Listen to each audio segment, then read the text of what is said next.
Okay, I'm going to have another go at attack rules. I'm not sure that I'm doing this right. These are really badly written as far as I'm concerned. I'm struggling with them to interpret these attack rules. As far as I can see, that in the attack phase you can either fire at someone or you can engage them with an attack. Now, if you want to engage them,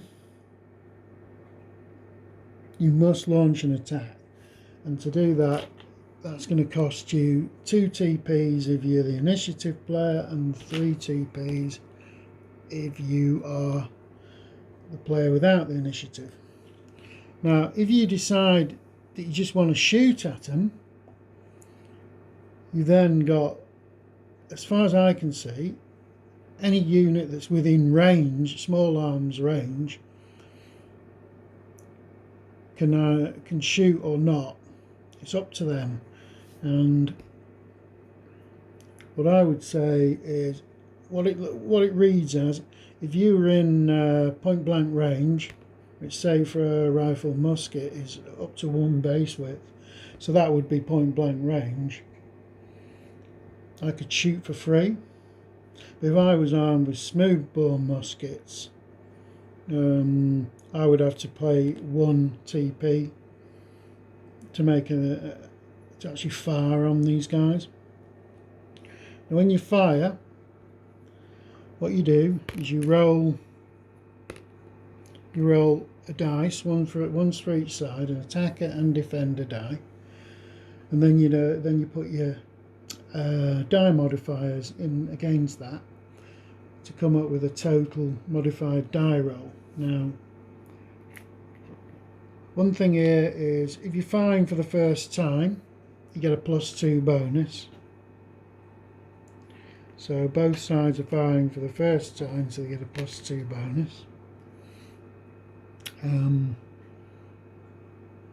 They've both got support from units which are adjacent to them, so you get +1 for that. Doesn't matter whether there's more than one unit. That's my interpretation of it.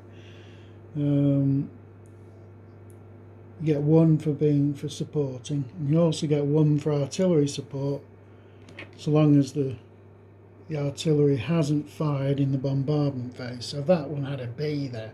That's fired in the bombardment phase, so it can't give me a +1 modifier to this particular attack. So you work out the difference, so that's 9 against 5, so the difference is 4. You go and look at that on the table, so your target has to drop back 1 base width. He suffers 1 level of shaken, and he goes to ground. Okay, and there's no effect on the firing unit. I'm interpreting the table of outcome of firing results. I'm interpreting it. This, I think it's got an error in the first box, because it says that the firing is effective if you get 2 or more points. The attacker gets 2 or more points than the defender. But if you get exactly 2, if you read the table, well, there's no result that has less than 3, so that doesn't make sense. Yeah, there's obviously more modifiers than I actually showed you there. I just want to try and keep it as simple as possible, but there's quite a big table of modifiers, which some things are in the table and some things aren't. Why didn't the supporting infantry thing go in the table? Why didn't the supporting artillery thing go in the table? It's just daft.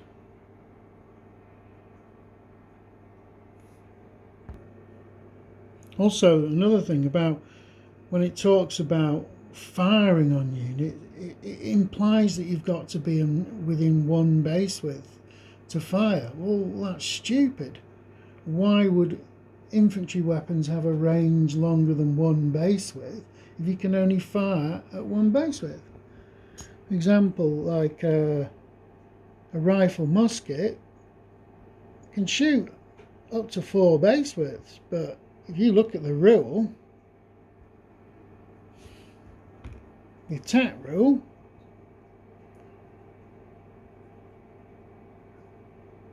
infantry units halted 1 base width may fire.